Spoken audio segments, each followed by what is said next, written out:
5 from Hudson Taylor, Deep in the Heart of China by Janet and Geoff Benge. Chapter 5 is titled Waiting for Payday. Dr. Hardy paid Hudson his wages and boarding allowance every 4 months. Now, 4 months is a long time between paydays, and sometimes Hudson would run low on money, but he never ran completely out before the next payday arrived. It was a cold February day, 2 weeks before his next payday, and one of those times when Hudson was running low on money.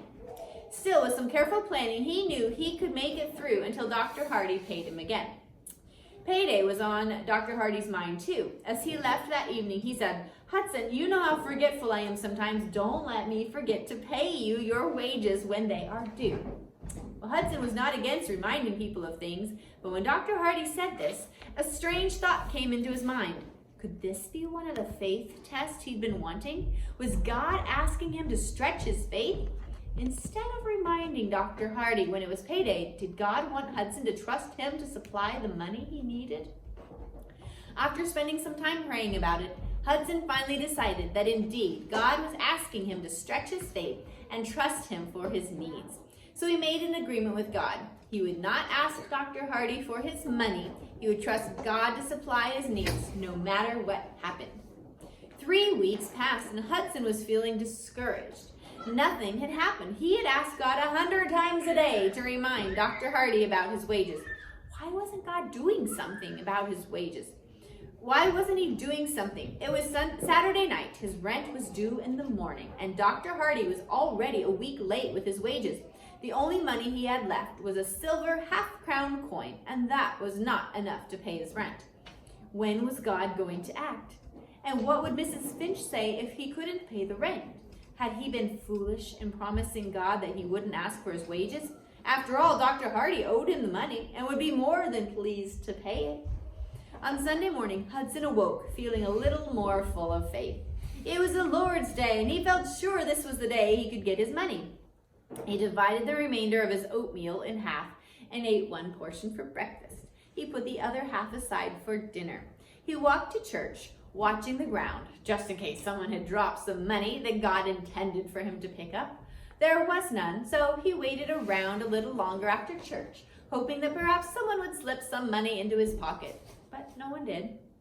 So, feeling a little discouraged again, he headed for Drainside, that's the town where he lives, and his room in Mrs. Finch's cottage. He had wanted to stretch his faith and trust God, but somehow things weren't working out like he'd planned.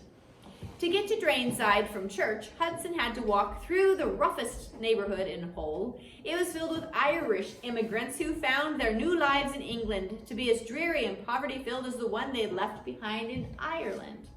Yet, despite its reputation for being unsafe and an area where policemen would travel only in groups of 6 or more, Hudson felt no fear.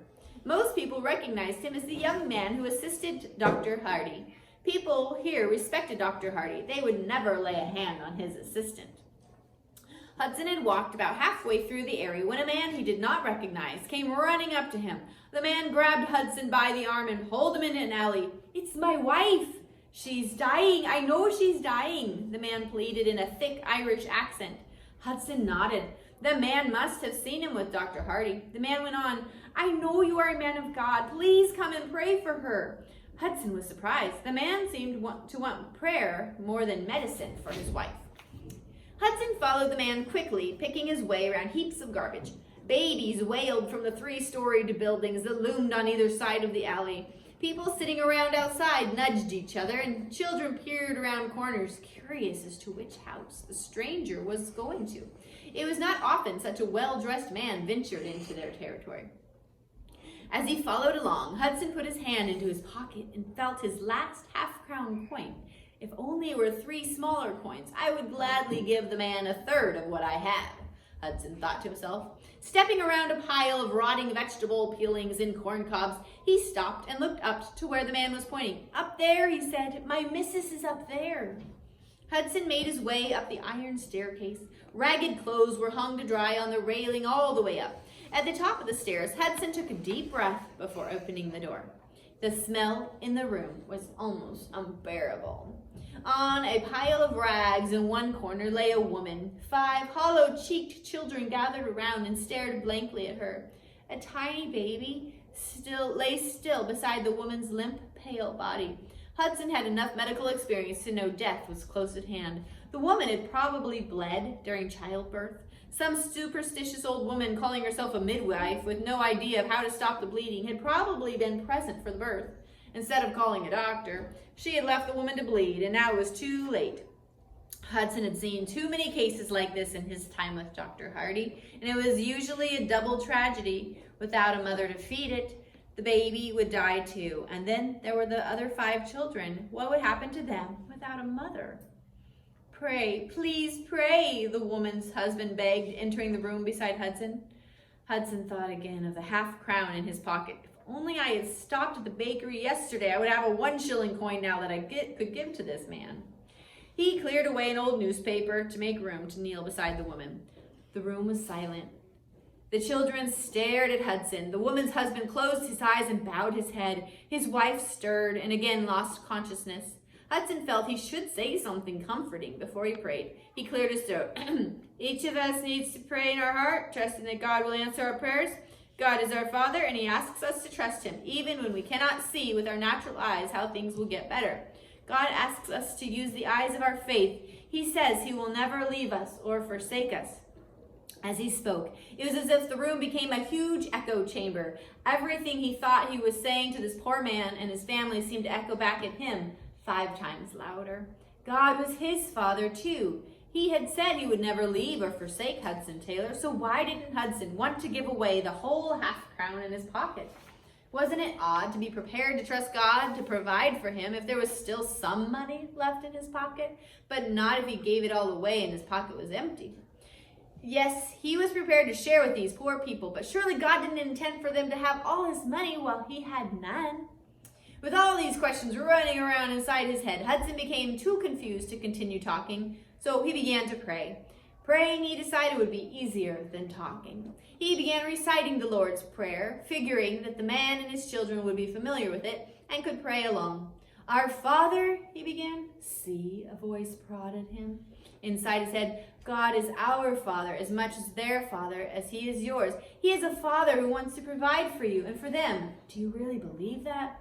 Hudson stumbled as he recited the Lord's Prayer. Hallowed be thy name, thy kingdom come. But the prodding voice inside his head would not stop. You're asking them to believe they're my children, but do you believe you are mine? Do you believe I will look after you? Well, the words of the Lord's Prayer fell automatically from Hudson's lips. Inside, his heart was in chaos. Finally, he managed to finish the prayer and stood up. The man looked at his wife and baby and then at Hudson. You can see what a terrible state we are in, he said. If you can help us, for God's sake, do. 2 Bible verses flashed through Hudson's mind. Give to him that asks of you, and in the word of a king there is power. Hudson knew what he had to do. He slid his hand into his pocket and pulled out the half-crown. He handed the coin to the man, explaining as he did so that it was all the money he had in the world. But God was his Father, and he provided for all of his children. As the man took the coin, peace and joy flooded into Hudson. Something deep inside him had changed. Trusting God was no longer just a good idea. It was a new reality in his heart. Hudson sang hymns to himself all the way back to Drainside. His heart felt as light as his pocket when he arrived home. He ate the last of his oatmeal without a thought as to where his next meal would come from. Early the next morning, he heard the postman knock at the front door. He didn't pay much attention, since most of his mail arrived toward the end of the week. A moment later, though, there was a knock on his door. He opened it, and Mrs. Finch, wiping her wet hands on her apron, handed him a letter. How curious that a letter should arrive on Monday, he thought. He wondered who it could be from, and studied the handwriting on the envelope. He did not recognize the writing. Then he looked at the postmark to see where it had been sent from, but it was smudged and unreadable.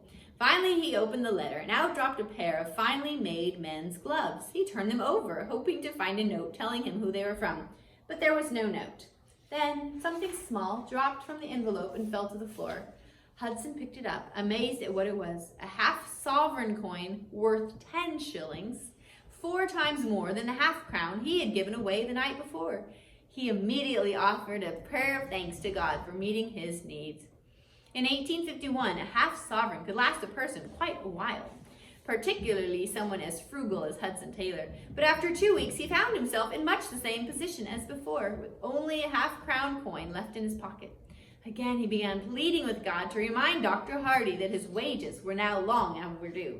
Of course, he knew he could have the money anytime he asked for it, and an apology from Dr. Hardy for being so late with it, but he'd made a promise that he would trust God to remind the doctor, and if he stepped in and took matters into his own hands, he felt he would be demonstrating a lack of faith.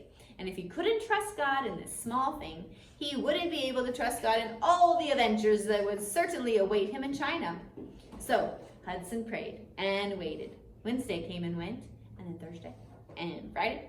By Saturday, he did not have a penny, and his rent was due, not to mention the fact that he had nothing left to eat. That evening, as he boiled a pan of medicine and finished up his duties for the day, Dr. Hardy sat down to chat. He often had chats like this with Hudson. As they talked together, the doctor looked over at Hudson with a questioning look. "By the way," he asked, "isn't your salary due again?" Hudson concentrated hard on the pan of boiling medicine he was stirring, trying not to let the doctor see how excited he was. Finally, he answered as casually as he could, "I think it was due a while ago." "I wish you had reminded me," said Dr. Hardy. "I'm sorry. I got busy and totally forgot your wages. I could pay you right now, but I sent all the money to the bank this afternoon. I won't have any cash until Monday." Hudson quickly turned back to the pan, this time trying to hide his disappointment. One moment he was sure God had answered his prayers, and the next his hopes were dashed into 1,000 pieces. Thankfully, Dr. Hardy left the surgery for home soon after. Hudson didn't want him to see how disappointed he was. As soon as the doctor had left, Hudson lifted the pan of medicine off the burner and knelt down beside a chair to pray. His prayer started out as a prayer of panic, but after a while he began to feel peace within. God had told him to trust and be patient, and that was what he would do. By the time Hudson had finished all his duties, it was 10 p.m. He put on his overcoat and readied himself to brave the cold walk back to his room at Drainside. At least he wouldn't have to face Mrs. Finch and tell her he had no money to pay the rent. For thankfully, Mrs. Finch always went to bed early on Saturday evenings. Hudson was just reaching to turn off the office's gas light when he heard someone laughing outside. Then Dr. Hardy burst through the door. "What a funny thing just happened to me," he said. "I was getting ready for bed when I heard a knock at the door. It was Mr. Pritchard, one of my wealthiest patients. He was standing on my doorstep, wanting to pay his bill." Dr. Hardy shook his head as he went on. What would possess a man to pay a bill at 10 o'clock on a Saturday night? And he didn't pay by check as he usually does. He gave me cash instead. The doctor reached for his ledger book and entered the payment in it. He was still chuckling to himself about his late night visitor as he walked towards the door. As he turned to close it behind him, he remembered something. "By the way, Taylor, you might as well take these notes. I'll give you the balance of your wages next week. And one other thing, I was saying to a patient on the other side of town the other day when an Irishman came up to me and said to tell you thank you for your prayer. His wife made a full recovery." With that, he handed Hudson a wad of bank notes and then walked out, shutting the door behind him. Hudson stood in stunned silence as goosebumps ran up his arms. It was 10 minutes after 10, and here he was holding enough money to pay Mrs. Finch his rent on time and buy food for breakfast. And not only that, the woman he'd prayed for had made a full recovery. He was so certain she was going to die, but God had answered his prayers. Now he knew, no matter what, he had the faith to trust God in all that lay ahead of him in China. All right.